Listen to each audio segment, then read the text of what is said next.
En el mundo de hoy, el dinero no duerme, cruza fronteras a cada segundo, y con cada transacción viaja un riesgo que no se ve, pero que es muy poderoso.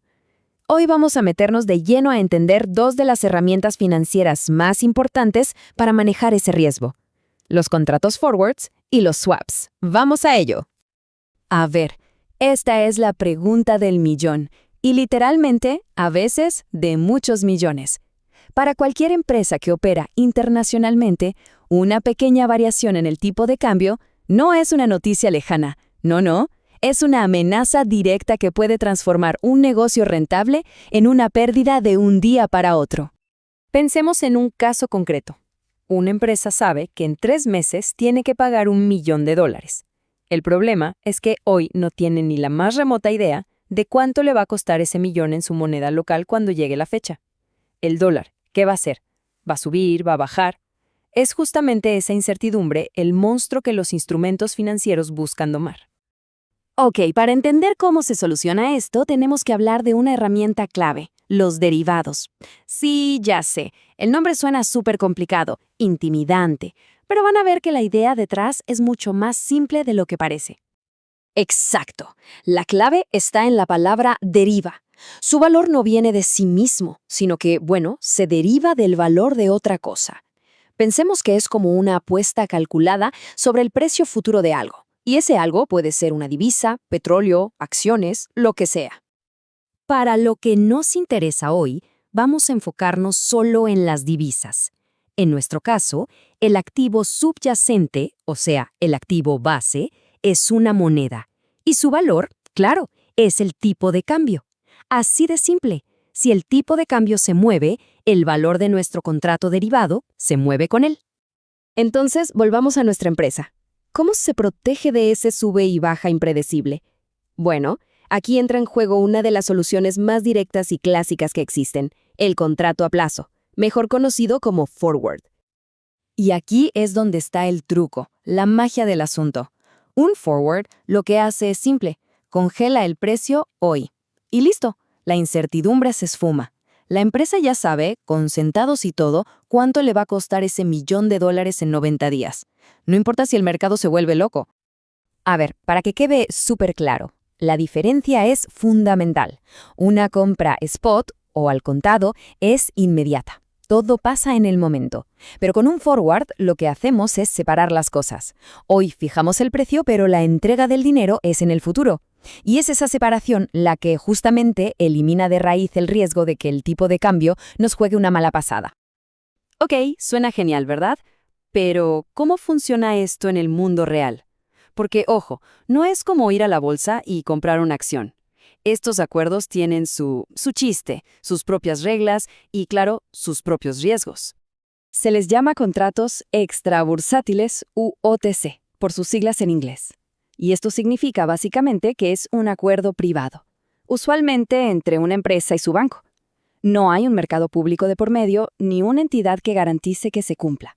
O sea, todo se basa en la confianza mutua. Y eso, claro, nos lleva a una pregunta importantísima. ¿Y qué pasa si una de las partes no cumple? Bueno, obviamente los bancos no son ningunos improvisados. Tienen sus mecanismos. Si el cliente es un viejo conocido, con buena reputación, con su palabra puede ser suficiente. Pero si no, el banco puede, congelar una parte de la línea de crédito del cliente como garantía. Y si es un cliente totalmente nuevo, lo más seguro es que le pidan un depósito para cerrar el trato. Al final sí, es un juego de confianza, pero con salvavidas. Así que los forwards son una pieza del rompecabezas. Una pieza muy importante, sin duda. Pero no son la pieza más grande. Ni de cerca. Ahora sí, vamos a meternos con el verdadero rey del mercado de divisas, el swap. 53%. Quiero que se queden con ese número en la cabeza un momento. 53%. ¿Qué se imaginan que puede ser? Es un número gigante y nos da una pista de qué tan importante es esto que vamos a ver ahora. Y ahí está la respuesta. Ya para el 2004, los swaps representaban más de la mitad de todas las transacciones en el mercado de divisas. O sea, piénsenlo un segundo, más que las compras al contado y los forwards juntos. Es una locura. Nos habla de un dominio absoluto. Pero ojo, Es súper importante entender que hay dos tipos principales. Por un lado está el FX Swap. Imagínenselo como un préstamo rapidísimo. Se intercambian dólares por euros hoy y se acuerda revertir la operación en una semana. Corto y al punto. Por otro lado está el Currency Swap, y este es un animal completamente diferente. Es un acuerdo a largo plazo que puede durar años. Es más parecido a intercambiar los pagos de dos deudas enormes, cada una en una moneda distinta. Ahora, la pregunta es, ¿cómo es que los swaps se volvieron tan, pero tan importantes? Para entenderlo, hay que echar un vistazo al pasado, porque su origen es una historia de creatividad financiera pura. Resulta que antes de que existieran los swaps como los conocemos, las empresas tenían un problemón para mover dinero entre países con muchos controles de capital. Y para resolverlo, se inventaron una solución muy creativa, aunque un poco tosca: los préstamos back-to-back, o espalda con espalda. Como siempre, la necesidad agudizó el ingenio. Las empresas necesitaban sí o sí saltarse esos controles. La primera solución, estos préstamos back-to-back, era un dolor de cabeza.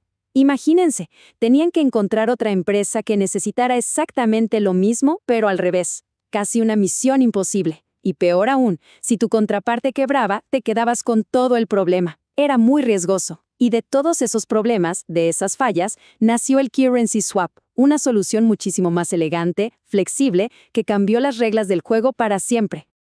Y con esto llegamos a un punto que es fundamental. Hay que entender algo muy claro. Ninguna de estas herramientas, por más sofisticadas que sean, hace que el riesgo desaparezca como por arte de magia. No, lo que hacen es transferirlo. Lo mueven de alguien que no lo quiere a alguien que está dispuesto a asumirlo, claro, a cambio de un pago. Lo que nos deja con la pregunta final, y quizás la más importante de todas. Si el riesgo no se elimina, entonces, ¿a dónde se va?